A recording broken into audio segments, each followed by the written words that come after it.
¿Está la pantalla compartida? ¿Sí? Yo no puedo. Esperá, Franchu. Creo que ya no está la pantalla. Ahí está presentando.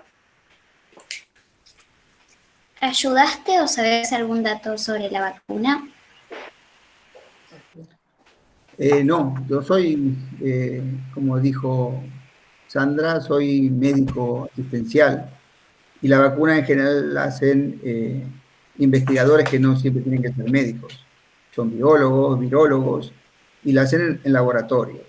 Entonces, una vez que se aísla el virus, que uno lo puede detectar, lo analiza, se hacen pruebas para empezar a buscar formas de que puedan producir una vacuna sin que esa vacuna le haga mal a las personas. Esto es lo que tienen que probar. No es a veces tan fácil encontrar una vacuna porque, como toda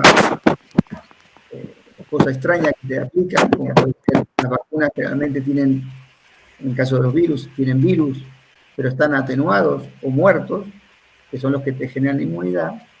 Entonces, esto tiene que ser muy seguro, porque a veces puede provocar enfermedades. Entonces hay que hacer muchas pruebas, primero en animales, primero en ratoncitos, después en animales más grandes, hasta que se van probando en la gente, que cuando se sabe que no se hace nada, que no provoca ningún daño, entonces recién sale al mercado, recién se puede poner.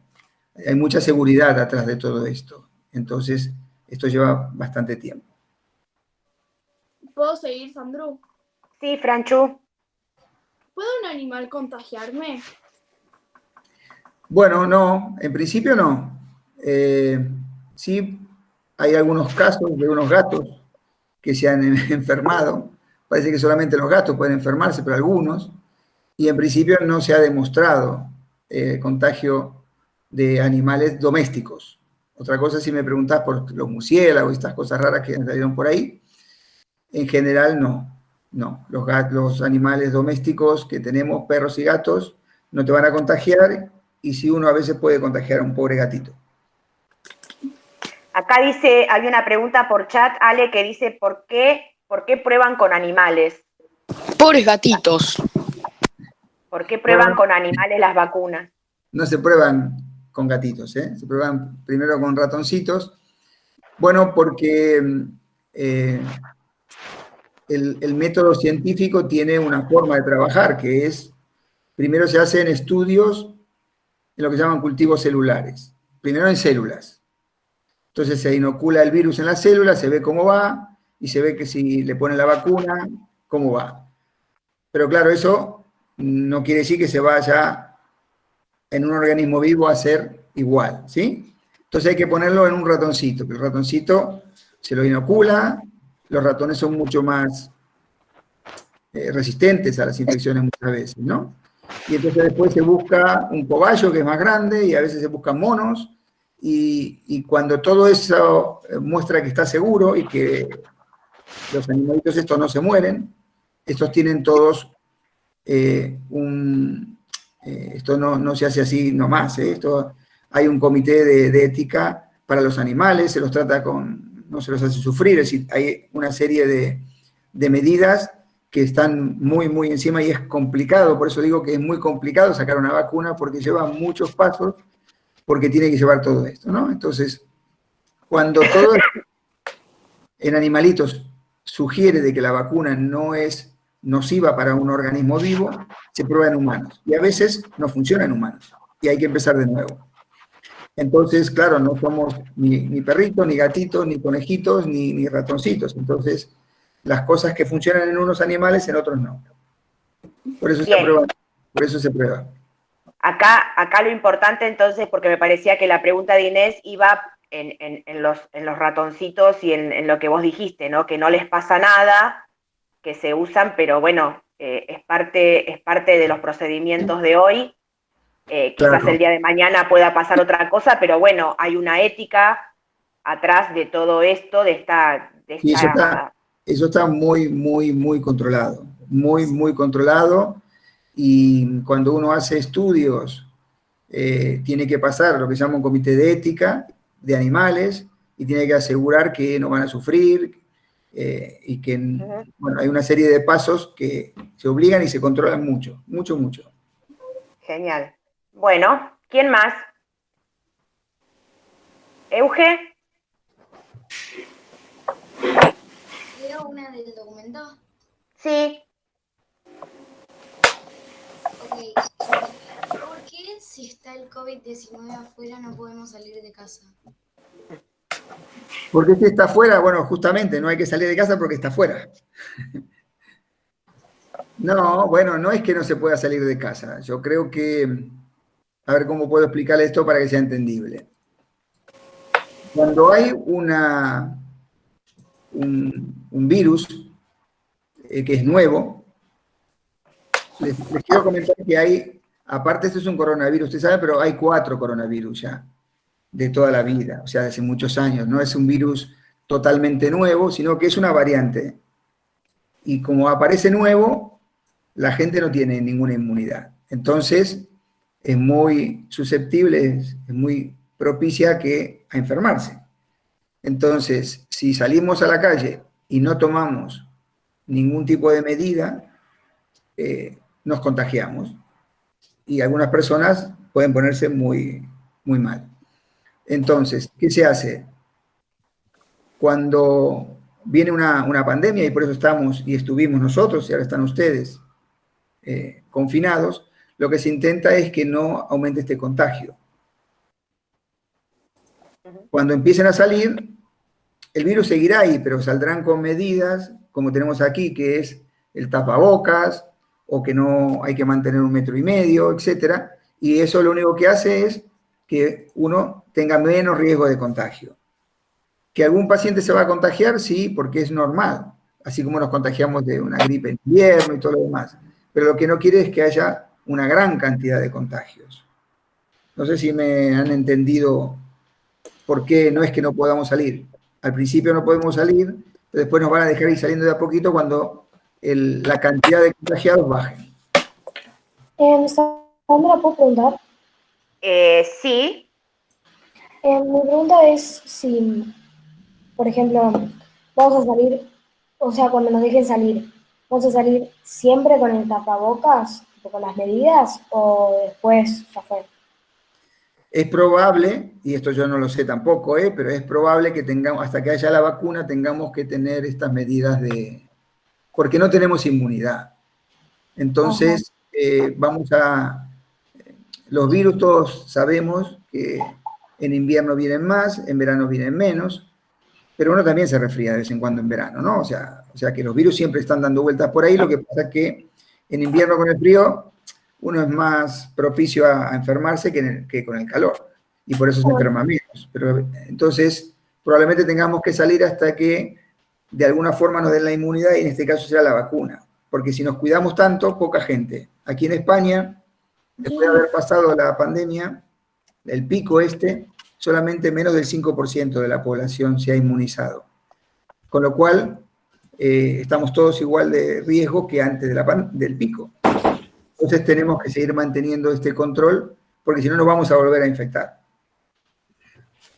Sandra, tengo una pregunta. Sí, espera, allá son las 3 y pico de la tarde, 3:30, porque hay diferencia de 5 horas. Están preguntando qué hora es allá. 5 horas de diferencia. 5 horas, 15:40. Sí, Luchi Bartomeo pregunta. ¿Cuánto tiempo aguanta el COVID-19 en una superficie?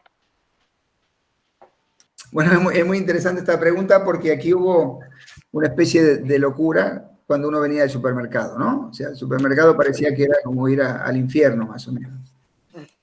Bueno, esto no es así. El virus se ha demostrado que puede estar en la superficie aproximadamente en un día. Pero lo importante es que la cantidad de virus que hay ahí parece que no es suficiente para que uno se enferme. O sea, cuando uno se enferma necesita 2 cosas: o que tenga las defensas de uno muy bajas, como hay pacientes que tienen enfermedades que les bajan las defensas, o que el virus venga en mucha cantidad, que venga así en patota, ¿no? Si viene un virus solo no le va a pasar nada, porque uno tiene defensas, y la defensa del organismo en general controlan cierto tipo. Por eso es que en una casa no se van a enfermar probablemente todos, de virus, ni de ninguna otra enfermedad, de una neumonía. Algunos se enfermarán y otros no, porque eso depende de muchas cosas, no solamente de que esté el virus, también depende de cómo estoy yo, de cómo está mi organismo. Entonces, es una relación muy, muy intensa entre el virus y el organismo que tiene que infectar. Entonces, los estudios que se han hecho dicen que si usted viene del supermercado, donde hay todo, y lava la fruta normalmente, y se lava las manos, y no se tocó la cara, no hay ningún problema por haber en la superficie del virus. Los virus tienen que vivir, son microorganismos que viven dentro de las células. Entonces, fuera de las células viven muy poco tiempo. Y cuando viven, aunque estén ahí, parece que no tienen la capacidad de infectar tanto. Entonces, el problema es cuando nosotros repetidamente estamos tocándonos la cara con las manos sucias y con virus, entonces estamos haciendo múltiples ingresos del virus y al final, claro, el virus puede ganar. ¿Puedo preguntar, Sandra? Sí, Oli. ¿Puedo? Que si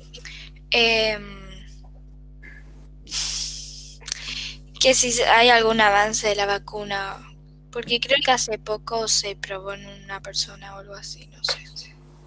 Bueno, miren, hay mucha información, desgraciadamente hay mucha información y mucha mala información. Entonces, los médicos siempre nos regimos por lo que sale en las revistas científicas, no por lo que en las notas periodísticas, que sale un médico que dice que la lavandina cura el virus, después sale otro que dice, ¿no?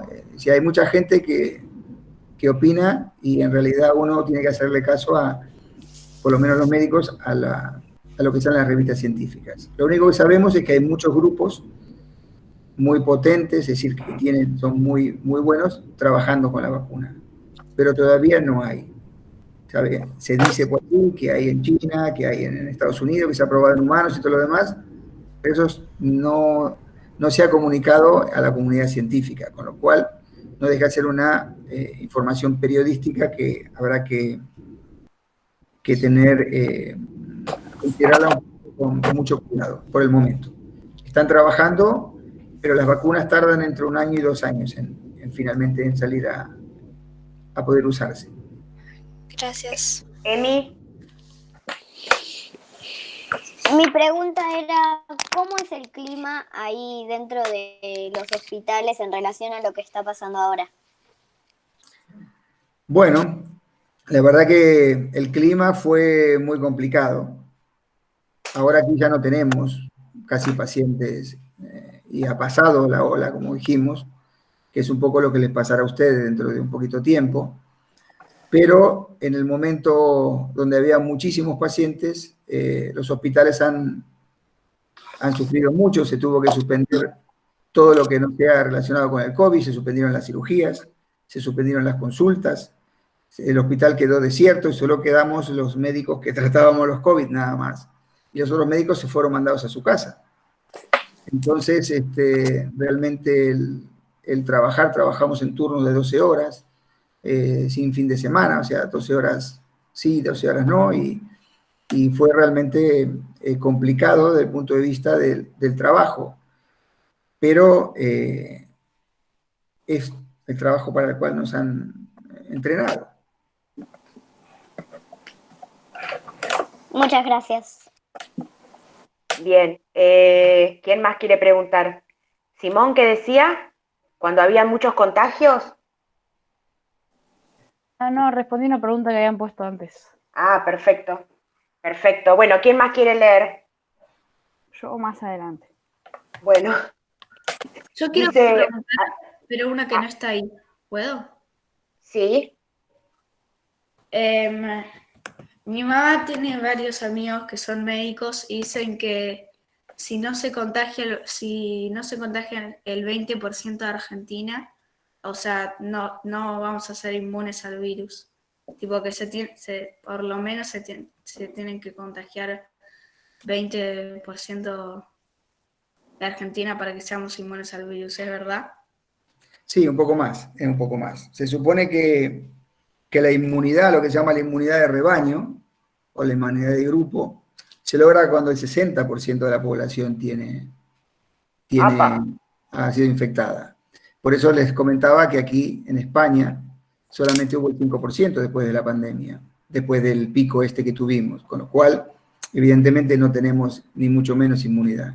Lo que pasa es que esta inmunidad se va adquiriendo con el tiempo, no se va el 60%, ahora será el 5% y probablemente en el invierno llegaremos al 10%, y dentro de 4 o 5 años, como pasa con todos los virus, estemos más o menos inmunizados y ya no genere demasiado problema.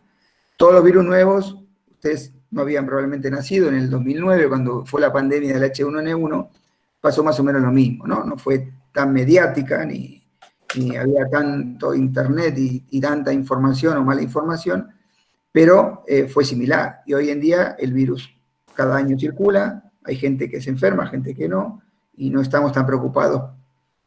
Pero claro, pasaron 11 años.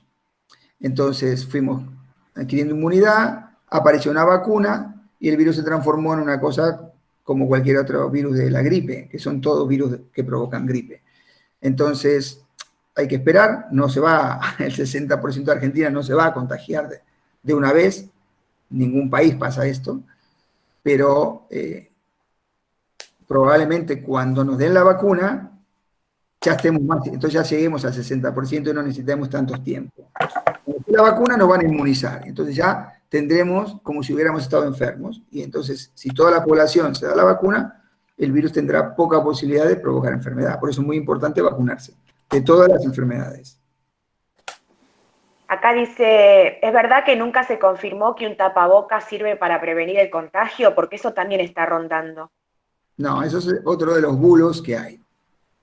El tapaboca depende del tipo de material con que se hace, provoca mayor o menor protección. Los virus no vuelan y se transportan a través de las gotitas que tenemos al hablar o al estornudar. No hay otra forma. Hay otros virus que entran por la piel, pero esto no es así, y hay algunos virus más graves como el sarampión que pueden permanecer en el aire, pero este no es un virus así. Este es un virus que no se transmite por el aire.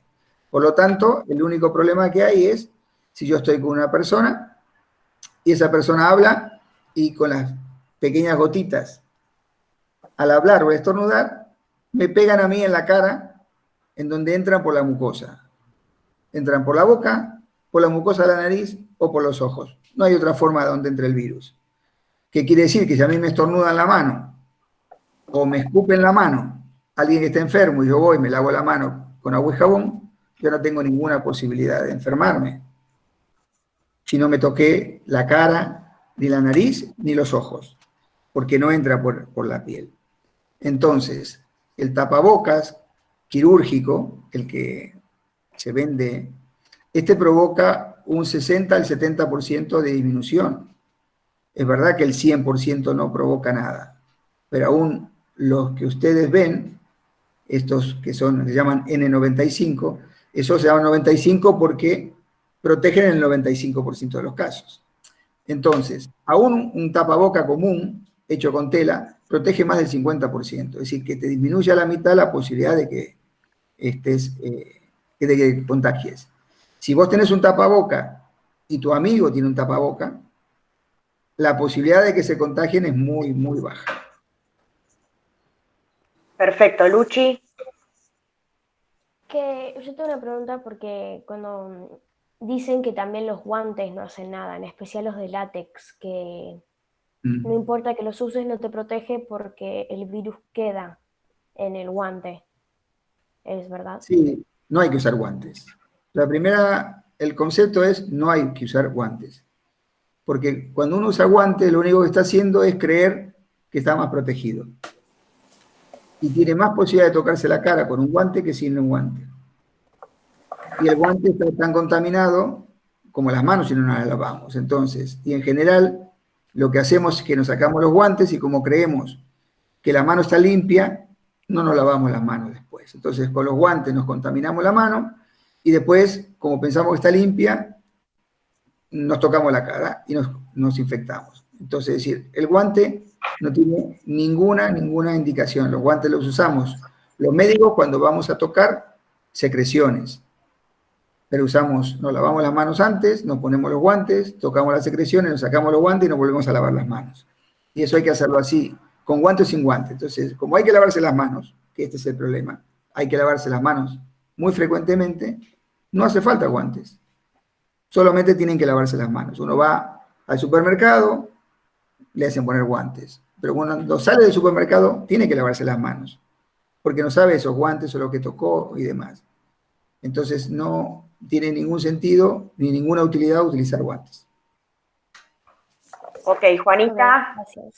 Si salvaste gente, ¿nos puedes contar tu experiencia? Si salvé gente. Bueno, algunos salvó, sí.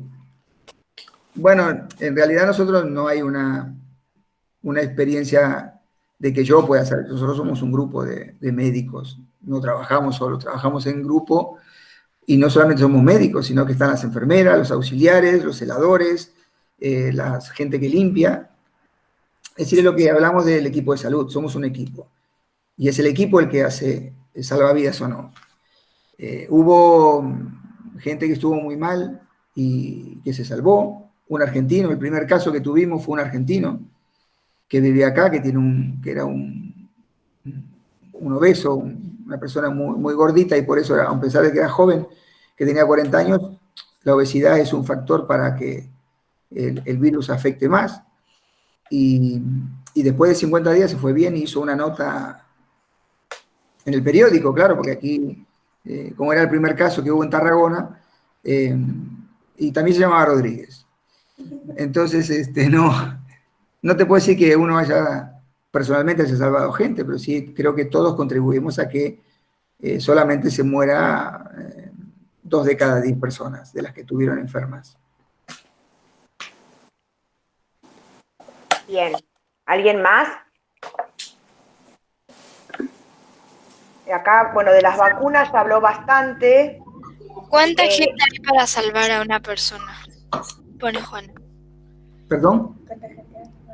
¿Cuánta gente hay para salvar a una persona? ¿Cuánta gente trabaja? Uf. Bueno, eso depende.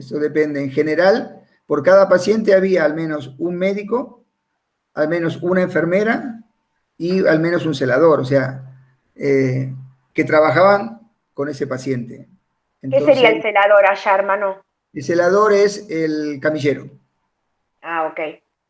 El que ¿Qué es un ayuda, camillero? es el que ayuda a llevar la camilla, el que le ayuda a dar los vueltos a la enfermera, el que cuando se pueden sentar lo ayuda a sentarse, es alguien que moviliza al paciente, diferente tiene una formación diferente a lo que tiene una enfermera. No es enfermera, sino que es alguien especializado en cómo se moviliza a los pacientes, cómo se los traslada, es un técnico especial en esto. Entonces hay mucha gente que necesitamos para trabajar. Después están los kinesiólogos, que son los que los rehabilitan, porque estos quedan cuando están muy enfermos uno queda muy débil. Hay mucha gente en el equipo de salud para salvar. No te puedo precisar cuántos, pero son muchos. Bien, Edu, ¿querés decir alguna pregunta o escribirla en el chat? Que vos tenías preguntas que no estaban Sí, acá. sí, dale. Ahí te digo alguna. Bueno. Mary, subí la pantalla igual. Ok. Sí, Edu. ¿El plasma de la sangre de los que tuvieron el virus sirve para hacer alguna vacuna? No. Se está probando y esto no hay... A ver, ¿qué pasa? Cuando entra el virus y vos te curás, lo que generaste son anticuerpos, ¿verdad? Son defensas. Se supone que si vos a una persona enferma que tiene el virus le pasás el plasma de una persona que está enferma, que ya enfermó y se curó, que tiene los anticuerpos, lo que le estás pasando son defensas. Y esto podría de alguna forma mejorarlo. Esto todavía tenemos que comprobarlo, no está del todo comprobado. Las vacunas se producen a partir del virus. Y el virus se lo duerme o se lo mata. y te inyectan esto, y es tu sistema de defensa el que reconoce que hay un virus y genera los anticuerpos. De esta forma, vos lo que estás dando directamente son los anticuerpos, pero no le estás generando la inmunidad propia del paciente. Es como cuando te dan la antitetánica, que te puede dar la vacuna o el suero, ¿verdad? La vacuna es la que te va a generar los anticuerpos. Por eso se dice, si estás vacunado de la antitetánica, no hace falta que te den un refuerzo, porque ya tenés los anticuerpos, si ya tenés las defensas. Y esto es lo mismo, ¿no? Si no estás vacunado, te van a dar el suero, que son directamente los anticuerpos. ¿Se entendió lo que dije? Sí. Tengo la última pregunta. Sí, espera, Oli, que hay una de Cande. A ver. No, yo voy a apuntar antes. ¿Pensás que nos va a pasar lo que les pasó a ustedes? O sea, que va a haber un montón de muertes y casos por día. Acá. Es que esto ha pasado en todos los países. No creo que Argentina pueda ser diferente. Es como el comportamiento normal de un virus nuevo. ¿Cuántos casos? Bueno, eso dependerá.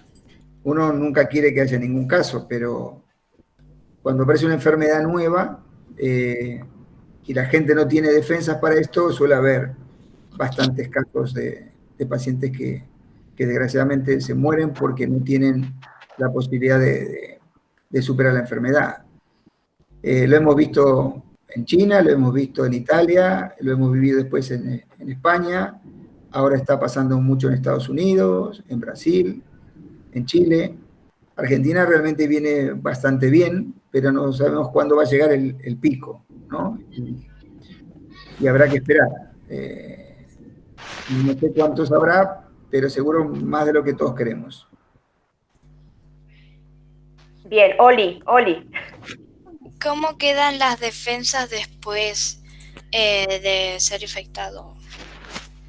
Por lo que nosotros pudimos ver, todos los pacientes que se curaron, todos tienen inmunidad, todos han generado inmunidad. O sea, no podrían esto que decirse, no, porque se pueden volver a infectar. En principio no. O sea, como varicela, que se puede contagiar 1 o 2 veces nomás. Exacto, una vez. Lo que pasa es que el virus, como pasa con el virus de la gripe, puede cambiar. Y entonces por eso cada año la vacuna de la gripe hay que cambiarla, porque depende del virus que aparezca. Entonces no sabemos si este virus por ahora no parece que no ha mutado, no ha cambiado, pero no sabemos qué va a pasar. Entonces, si no cambia, tendrán inmunidad. Tampoco sabemos si dura 1 año o más. Y entonces habrá que vacunarse igual. Pero lo que sabemos es que los que han pasado y se han curado tienen inmunidad. Simón. Para vos hay que, porque si todo el mundo está en casa, bueno, no todos, pero como que la economía se frena, para vos, ¿qué es mejor? ¿Salvar a menos personas pero tener la economía estable, o salvar a más personas pero que la economía se destruya toda? Esos son mis alumnos, ¿viste? Sí, bueno, Me parece que nos estamos yendo un poco más a la política. Es un tema muy complicado y muy complejo de contestar. Yo te puedo contestar como si fueran 2 personas. Una como médico, evidentemente yo creo que hay que salvar a todas las personas. Pero claro, aquí también, y supongo que pasará en Argentina, en todos los lugares se está viendo que esto ha generado un problema económico y para mucha gente muy grande. Entonces el dilema es si es preferible que se muera más gente y que no haya problema económico. Entonces yo te preguntaría qué pasa si se tiene que morir alguien de tu familia. ¿Qué opinarías vos? Ahí cambia la cosa, ¿no? Ahí cambia la cosa. Claro, cuando uno habla de los demás, bueno, dice, no pasa nada. Ahora, claro, si se va a morir mi papá o mi mamá, a lo mejor la economía no me importa tanto. Entonces, claro, es muy difícil contestar esto. Uno tiene siempre que abogar porque la menor cantidad de gente se muera. Todos son importantes para las familias, ¿no? Cuando uno no los conoce parece menos, pero acá hay una publicidad muy, muy linda de los accidentes de tránsito, que dice, bueno, hubo 3 muertos en un año. Y dice, ¿qué tal lo ve? ¿Lo ve bien o lo ve mal? No, me parece perfecto. Y entonces dice, bueno, mire, los 3 muertos eran los de su familia. ¿Cómo lo ve? Claro, entonces depende de cómo miremos la situación, ¿no? Yo creo que hay que tratar de llegar a un término medio. Hay que tratar de salvar a la mayor persona. Otra cosa que te está diciendo es que que no se mueren personas, que se mueren familias, como lo así. Bueno, claro, cuando el virus, lo que vimos que el virus que fundamentalmente fallece gente casi toda mayor de 65, 70 años. Muy poca gente menor, y esto porque muchos tienen enfermedades. Entonces, si el virus entra en una residencia de ancianos, claro, a lo mejor ahí se mueren 30 o 40, porque son una población muy susceptible, porque son viejitos y porque no pueden aguantar una enfermedad. Entonces, si en la familia hay gente mayor, sí hemos tenido familias enteras ingresadas, el padre, la madre y el hijo. Generalmente el hijo. Que se infectó un lugar donde están algunos abuelitos? Sí, muchos. Y 2 lugares enteros. Sí. Acá sí. Acá Mary pregunta si hay casos de chicos, si hubo casos de chicos. No sé si allá o qué se sabe de eso. Casos de chicos con COVID sí hubo. Muertes de chicos por COVID no. Es decir, los chicos son los grandes distribuidores de los virus, siempre. Y se infectan y se mueren poco, pero los diseminan. Por eso es que era muy complicado qué hacer con los niños, porque si vos le dejabas el niño al abuelo, el abuelo tenía mucho más riesgo de enfermarse, porque si el niño no se iba a enfermar, o se iba a enfermar con una gripe común, un catarro o un resfrío, pero el abuelo sí podría estar en un peligro con este. Entonces, los casos que hay publicados, y volvemos siempre a lo mismo, los médicos nos regimos por las revistas científicas. Hay un reporte de Italia de más de 100 chicos, los que estuvieron, ninguno falleció. Sí estuvieron en el hospital, sí estuvieron algunos malitos necesitando oxígeno, pero ninguno, que es lo que pasa en general con la gente joven. ¿Se puede infectar? Sí. ¿Se puede enfermar para ir al hospital? Sí. ¿Es probable que se muera? Poco probable. ¿Qué pasa con un paciente que tiene 70 años? Es bastante más probable que si tiene el COVID y un cuadro severo, porque no todos son severos, pensar que menos del 10% de toda la gente que se infecta finalmente termina con un cuadro grave. Va a haber muchos infectados, pero muy pocos que van a entrar finalmente. Edu. Sí. Cuando salga alguna vacuna o, no sé, algo que se pueda poner a las personas que no están enfermas, ¿podría salir algo para las personas que están enfermas? Sí. Se están investigando ahora una gran cantidad de remedios que intentan curar a las personas enfermas. El problema es que el virus está dentro de la célula, ¿sí? No son como las bacterias, que las bacterias están fuera de la célula, es más fácil matarlas. El virus hay que matarlo dentro de la célula, pero sin matar a la célula. Claro.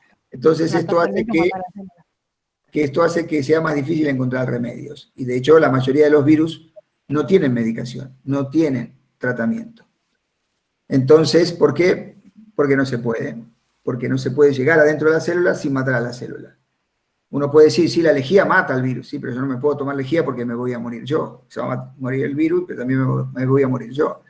Entonces, estas cosas que dice Trump, ¿no? Todas estas tonterías que anda diciendo Trump. Sí, Trump dijo eso de que tomaran, Por creo, eso, una cosa así rara, y la mitad del país fue y tomó. Sí, también dijo que se tomen un vaso de lavandina para limpiarse por adentro. Exacto. Por eso, estas son todas tonterías que en realidad, es verdad que la lavandina, si ustedes pasan lavandina sobre una superficie, la superficie no queda con el virus, pero la lavandina no se puede ingerir. Entonces, claro, como no se puede ingerir, si vos la ingerís lo que va a hacer es te vas a intoxicar y te vas a morir. Entonces, hay muchos medicamentos que se están probando y otros que se van a desarrollar para conseguir, a ver si se pueden tratar. Hay virus que se pueden tratar, pero la mayoría no. Luchita. Que hay casos en donde niños se contagian y en donde mayores de 60 años se contagian y no tienen suficiente espacio en el hospital. ¿Quién de los dos tiene prioridad para que lo atiendan primero? Eso depende de... Sí, son cosas diferentes. En general las unidades, los niños tienen prioridad para todo, porque uno tiene que hablar la expectativa de vida, que es lo que se llama, ¿no? Igual ahora en la cuarentena hay lugares, por ejemplo, mi hermana trabaja en uno de estos, que lo que hacen es, van gente asintomática, va y se recuperan, y ahí niños supongo que podrían ir, ya que por lo general no somos los de más síntomas, somos los de menos.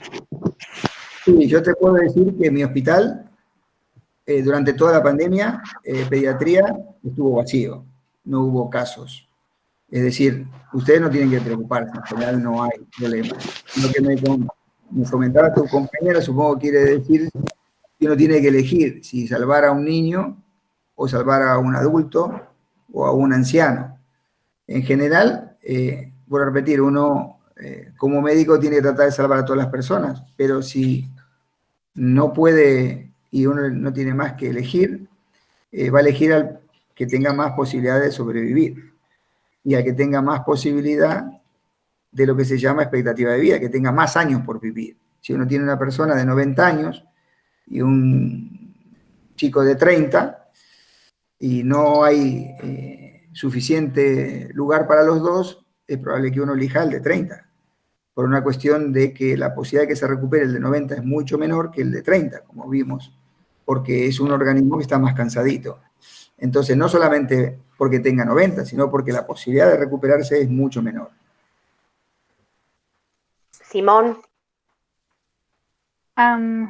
Que sí, muy parecido a lo recién, que mi papá conoce a alguien que la mujer se infectó y creo que son mayores de 65 años y fue a un hospital para que la curen, no sé, y le dijeron que no y la dejaron ahí para que se muera. ¿Para vos eso está bien o está mal? Así tal como me lo planteas, está muy mal. Primero porque hoy en día 65 años es una persona joven. Yo tengo casi 60, así que ya estaría por ahí.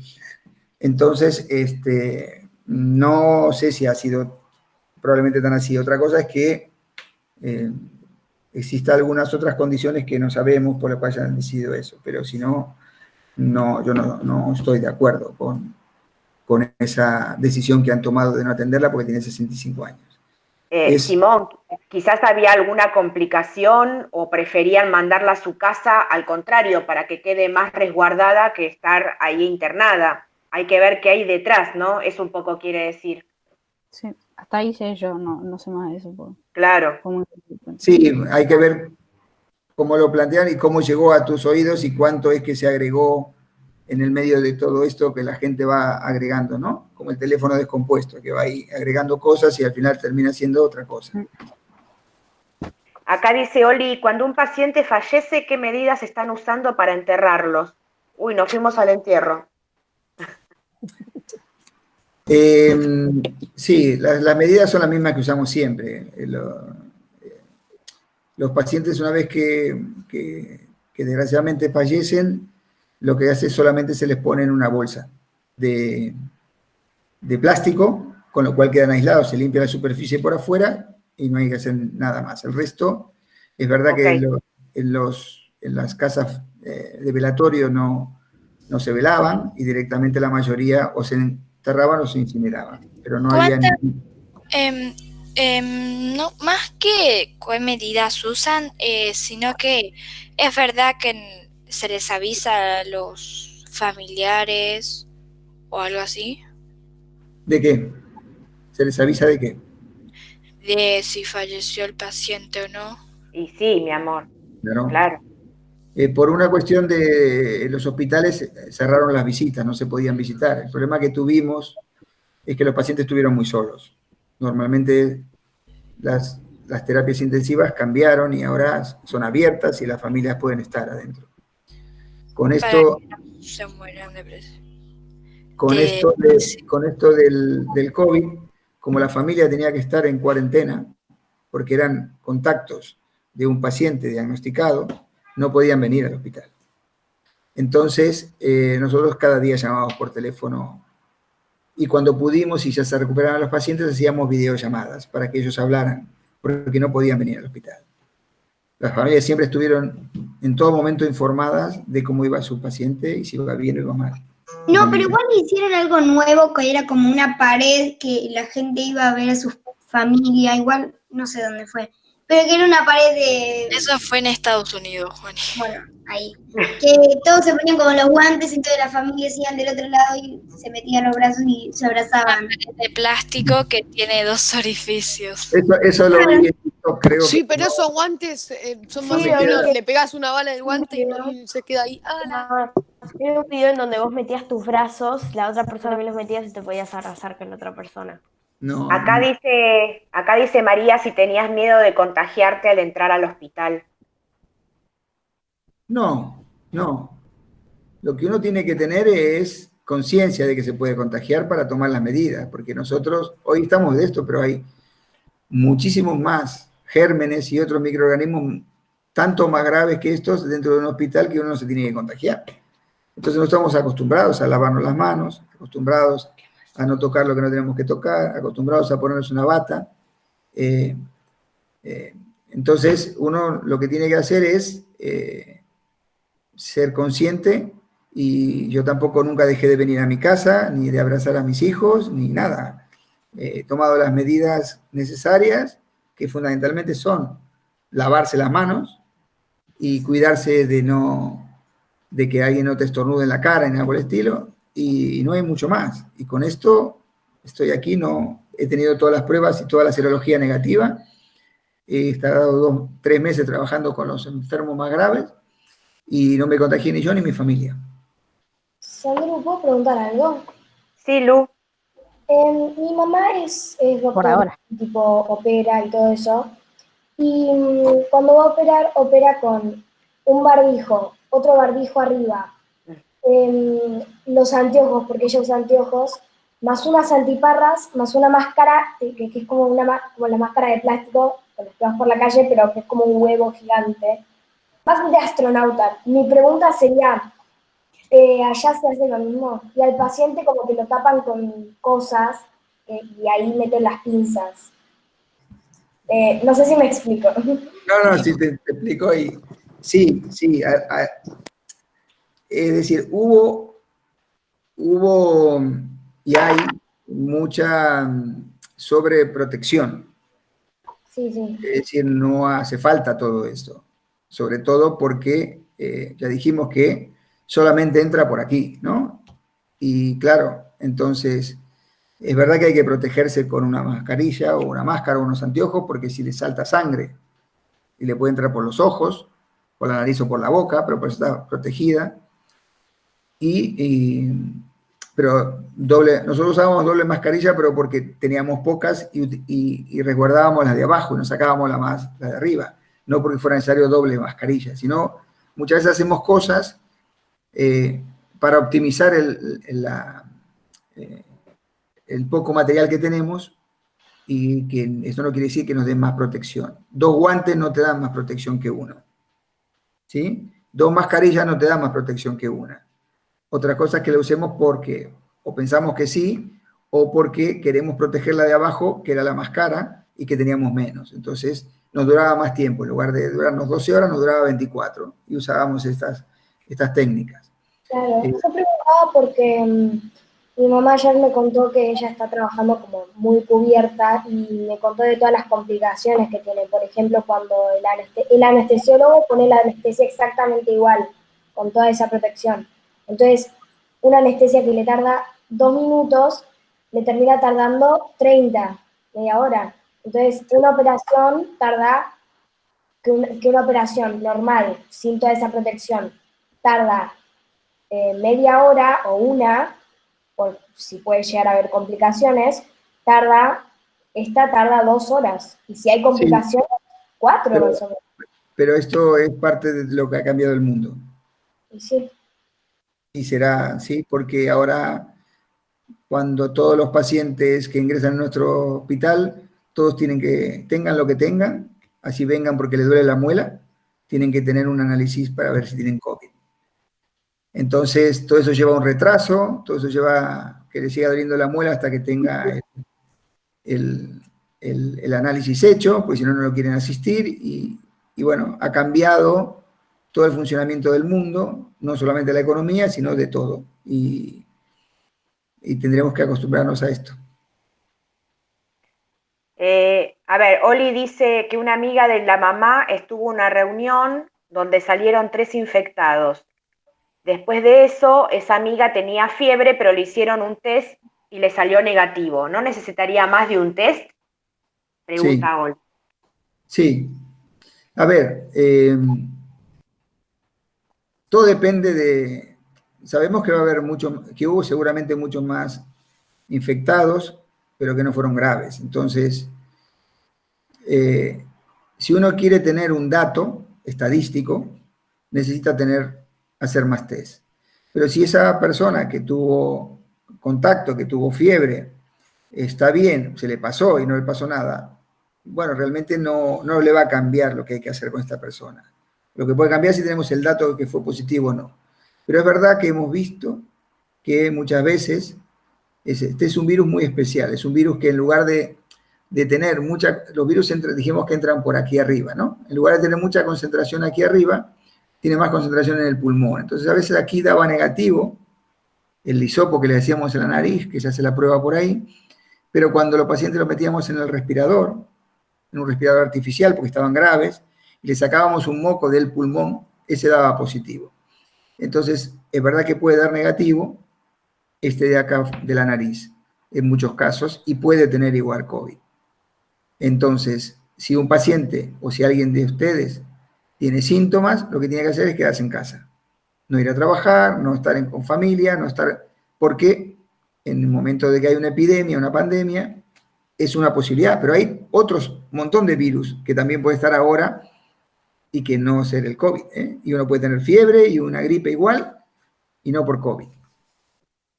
Edu y Luchi, sí. Edu.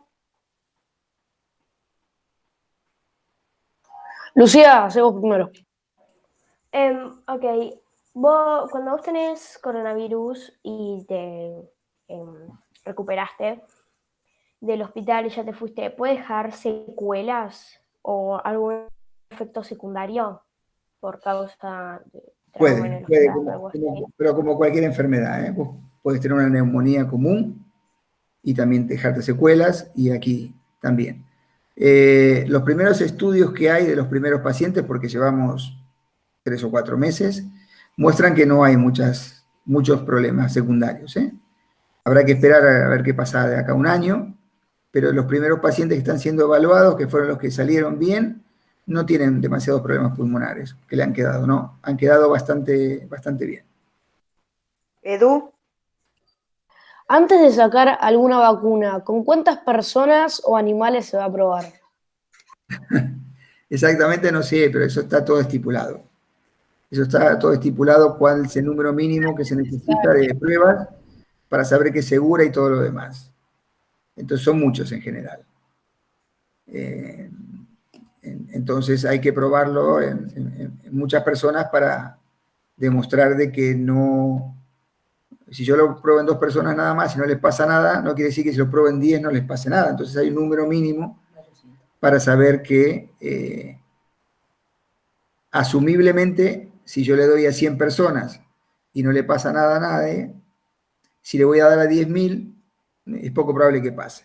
Esto no quiere decir que después le vas a dar 1.000.000 y algo puede pasar, pero en general, por eso, el número está estipulado y se controla depende de lo que vos quieras hacer. Pero son muchos. Bien. Andrew, Sí, ¿Preguntar algo más? sí, mi amor. Acá también me contó mi mamá cuando me contó eso de la protección. Dijo que están haciendo testeos de COVID en todo el hospital, todos los pacientes. Y lo están haciendo con el test que es como un pinchazo en el dedo. ¿Y allá cómo los hacen? Tipo, ¿cuál es el que hacen?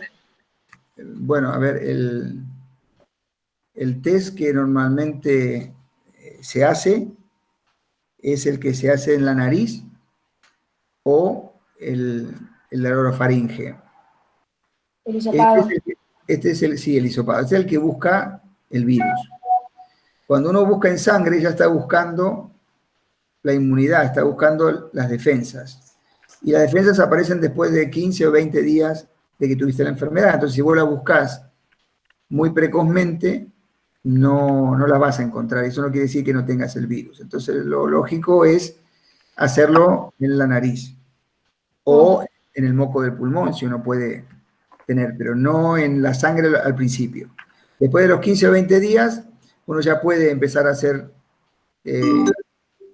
análisis de sangre para ver si hay inmunidad, porque si ya tuviste el virus y te curaste, vas a tener ya los anticuerpos. Bueno, contestó un montón. ¿Hay alguna más perdida por ahí? Última. Hay varios. ¿Es verdad que por culpa de algunos animales esto está siendo una pandemia enorme? O sea, que esto salió de los animales. Bueno, pues los animales no tienen la culpa. Realmente la tienen las personas. Es verdad que el coronavirus, todos los coronavirus, los otros 4 que hay y son virus muy relacionados con los murciélagos. Pero estos han salido de los murciélagos por un manejo y cercanía de los hombres. No fueron los murciélagos los que tuvieron, ni es porque habían comido como andaban parecidos por ahí, ¿no? Todos los virus tienen como un ciclo vital, ¿sí? Como el ciclo del agua, lo mismo. Pasan del murciélago y ese murciélago a lo mejor hace caca y esa caca la come un cerdo y ese cerdo después no lo comemos y entonces nos podemos infectar si lo comemos crudo. Y es un poco de todo este circuito, parece que pasó del murciélago a través de una especie de lagarto que tienen los chinos, y es probable que por utilizar o por contagiarse con la sangre de estos lagartos y demás, haya pasado a los humanos. Esto es un poco lo que se dice. Pero aquí los animales no tienen la culpa, pues son virus de ellos, y si nosotros nos metíamos con animales que no deberíamos meternos, no habría problema. Entonces, yo creo que el problema sigue siendo de los humanos y no de los animales. Hay gente que dice que el coronavirus se creó en un laboratorio y lo pusieron en los murciélagos para que no hubiera pruebas. Y para mí es verdad. Los chinos son re mala onda. Tienen ojos raros. No sé, puede ser que estaban, no sé si esa teoría puede ser más o menos porque imagínate que estaban creando una vacuna con anticuerpos, con extracto de un virus real y la probaron en un murciélago y ahí algo pasó. También se cree que ese virus nomás fue creado para matar a la gente vieja y se le salió de control a China. Bueno. Hemos tendría que haber salido un poquito más que un poco. Hemos entrado en el código Da Vinci. Para mí es verdad. Hemos entrado en el código Da Vinci. Pero bueno, esto lo dejo a vuestra imaginación. No se prueban vacunas en murciélagos, sino que en ratoncitos. Y es verdad que hay laboratorios en todo el mundo que trabajan con virus, justamente porque están haciendo bacterias y demás. Y la manipulación de virus de altamente infectantes puede pasar. Se puede haber un error y se puede transmitir. Pero no sé, todo lo demás lo dejo a vuestra imaginación. Bueno, ¿alguna pregunta más? Así Ay, le damos la... Yo. ¿Qué, Edu? A veces pasa que, como, no sé, que te dicen, no sé, volvé a tu casa porque no estás tan grave. ¿Tenemos que tener algún botiquín en casa por la persona que tiene el virus? No. No hay tratamiento para el virus por el momento. Todos lo estamos probando, pero parece que no funcionan demasiado. Así que en principio lo único que hay que hacer es cuidarse y no contagiarse. Ay, yo tenía una pregunta. Lavarse las manos y no tocarse la cara.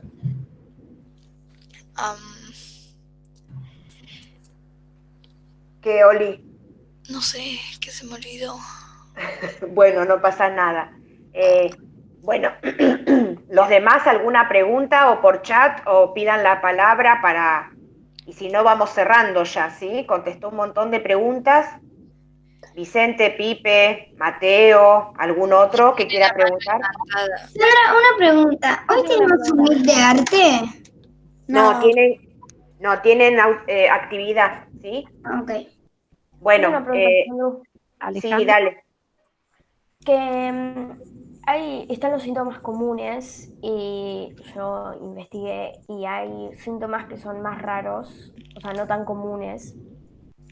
Y creo que esos síntomas no tan comunes son cuando la persona tiene más de 60 años y está muy enferma, es verdad.